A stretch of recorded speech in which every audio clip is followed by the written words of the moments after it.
आपको पता है कि यूएबीयू की मीटिंग 28 फरवरी को हुई थी और उसके बारे में छोटा सा अपडेट मैंने डाला है। लेकिन दुख की बात है कि अभी तक यूएबीयू का ऑफिशियल मैसेज, रिटन मैसेज अभी तक मेरे पास नहीं पहुंचा है और कहीं भी सोशल मीडिया पर मैंने नहीं देखा है। तो इसके पीछे क्या बात है ये हमारी समझ में नहीं आ रही, क्योंकि 5 डे बैंकिंग हुई है। This is achievement to some extent.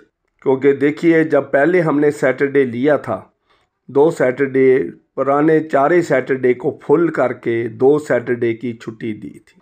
और उसमें क्या हुआ था कि 5वां सैटरडे उसके बारे में कोई बात नहीं हुई थी। तो जब जिस महीने में 31 डेज़ होते हैं उस महीने में 5 सैटरडे आ जाते थे। साल में 4 महीने ऐसे होते हैं जिसमें 5 सैटरडे आते हैं। तो उस 5वें सैटरडे के बारे में जब इन्होंने एग्रीमेंट किया था, बात करी थी सैटरडे 5 डे बैंकिंग की, तो उस टाइम ये उनको ध्यान में नहीं था और उसके बारे में उन्होंने सोचा ही नहीं था। इसलिए 5वां सैटरडे बैंक खुलता था और टोटल एज ए रिज़ल्ट हमारे वर्किंग आवर्स इंक्रीज हो गए थे। 4 सैटरडे फुल बना के एक्स्ट्रा जो लगते थे उसके साथ हमारे वर्किंग आवर्स इंक्रीज हुए थे। लेकिन इस बार जो है वो गलती भी दुरुस्त हो गई है और यूएबीयू को बहुत ही अच्छी तरह से इसको हाईलाइट करना चाहिए था। इमीडिएटली लेटर निकालना चाहिए था कि ये हमारी अचीवमेंट है। और दूसरी बात ये है कि ये अचीवमेंट भी, ये हम कहते हैं कि 60 दिन में ये फाइनल हो जाएगा या गवर्नमेंट की अप्रूवल आ जाएगी या 1 मई से लागू हो जाएगा, तो इसके लिए भी कई बॉटलनेक्स हैं। क्योंकि आईबीए प्रपोज़ल बना के भेजेगी। पहली बात तो इनका जो फाइनल एग्रीमेंट साइन होगा, 40 मिनट हमने कैसे बढ़ाने हैं, सुबह बढ़ाने हैं कि शाम को बढ़ाने हैं, 30 मिनट उन्होंने टाइम तो लिख दिया है। लेकिन रिटन एग्रीमेंट में आईबी और यूएबीयू के बीच में ऐसा कहीं भी प्रूफ हमारे को नहीं मिला कि दोनों के बीच में ऐसा कोई एग्रीमेंट हो गया है। दूसरी बात ये है कि अगर प्रपोज़ल बन के जाती है गवर्नमेंट ऑफ इंडिया के पास, मिनिस्ट्री ऑफ फाइनेंस के पास, तो उनका कोई टाइम लिमिट नहीं है। जैसे फैमिली पेंशन अप्रूवल के लिए उन्होंने कितना टाइम ले लिया। तो तीसरी है, हो सकता है इसके लिए उनको रिज़र्व बैंक को भी कंसल्ट करना पड़े कि फाइनेंस मिनिस्ट्री डिसीजन लेने से पहले रिज़र्व बैंक ऑफ इंडिया को भी कंसल्ट कर सकती है। और चौथा इशू इसमें और भी आता है, notice to general public. Notice to general public ये देना कि हमारे टाइमिंग चेंज हो गया, क्योंकि 3 एक्शन हुए हैं। टाइम सुबह भी चेंज हुआ है, ओपनिंग का टाइम भी चेंज हो गया और पब्लिक डीलिंग शाम को जो है वो भी चेंज हुई है। और तीसरा एक्शन है सैटरडे, 5 सैटरडे ऑफ होंगे, ऑल सैटरडे ऑफ है। तो इसके लिए 3 एक्शन जो है इसकी रिज़र्व बैंक की अप्रूवल की ज़रूरत पड़ेगी। तो उसका regulatory authority reserve bank of India है, तो इसके लिए उनको करना है। दूसरी बात जो है वेज रिवीजन की, जो अभी तक हमारे को कुछ भी नज़र नहीं आ रहा। नेक्स्ट मीटिंग की डेट भी उन्होंने नहीं रखी है, तो नेक्स्ट मीटिंग की डेट होनी चाहिए थी, वो भी नहीं आई है। तो इस मीटिंग में 28 फरवरी मीटिंग में उन्होंने क्या काम किया है, उनका लाइव टेलीकास्ट की हम बात करते हैं तो वो भी हमारी बात नहीं मानी जाती कि हमारे बैंकर्स को दिखाएं कि आप लाइव टेलीकास्ट क्या हो रहा है, क्या बात हो रही है, कौन सा लीडर क्या कह रहा है।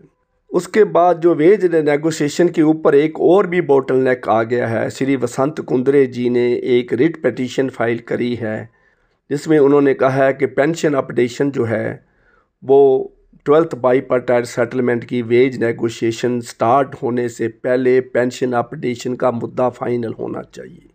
अगर कोर्ट इसके ऊपर कोई ऑर्डर इशू करती है, कोई इंटरिम ऑर्डर आईबीए को दे देती है या किसी तरह का इंटरिम ऑर्डर यूएबीयू को दे दिया जाता है, तो हमारी जो वेज नेगोशिएशन है उसमें रुकावट आ सकती है और आईबीए को बहाना मिल जाएगा उस वेज रिवीजन को और लटकाने के लिए, और यूएबीयू को बहाना मिल जाएगा लेवी इकट्ठी करने में।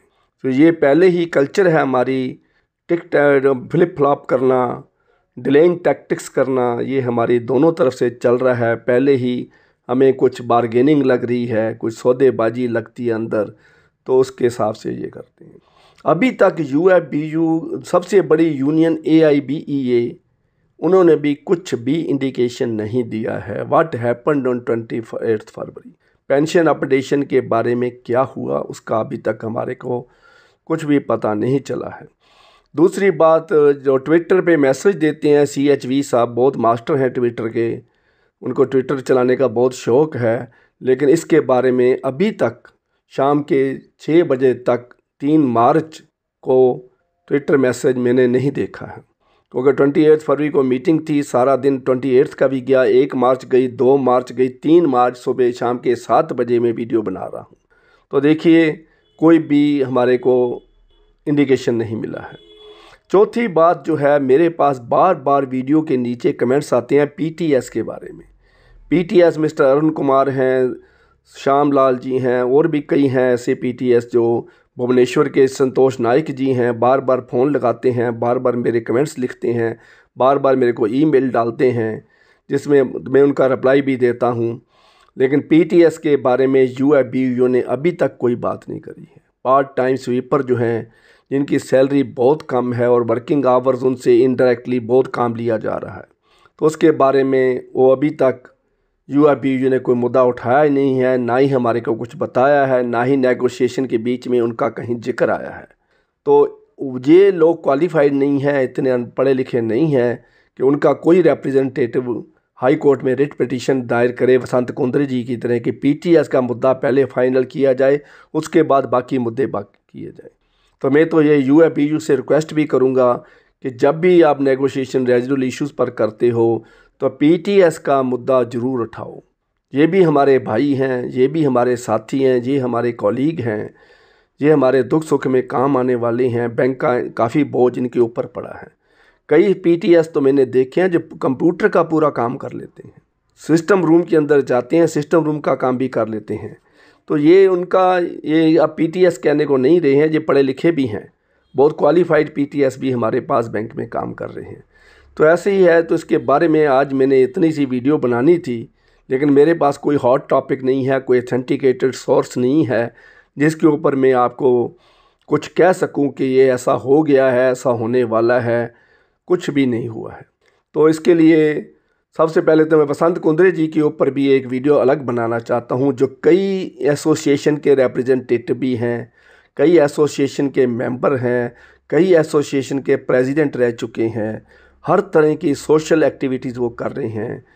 तो बैंक से वो स्पेशल असिस्टेंट रिटायर हुए हैं, वो जॉब उन्होंने छोड़ी है, तो उसके बारे में मैंने बात बतानी है। तो ऐसे तो दूसरी रिक्वेस्ट है वीडियो को सब्सक्राइब करने की। यहीं से मेरी वीडियो को बंद कर देते हैं लोग जब मैं सब्सक्राइब की बात करता हूं। तो सब्सक्राइब ज़रूर करना है, अपने दोस्तों मित्रों से आगे भी करवाना है। तो आगे जब डिटेल आएगी तो मैं आपसे शेयर करता रहूँगा, मैं आपके साथ हूँ। तो मुझे आशा है कि मेरी रिक्वेस्ट मानोगे और अगली वीडियो में हम फिर मिलते हैं। Thank you very much.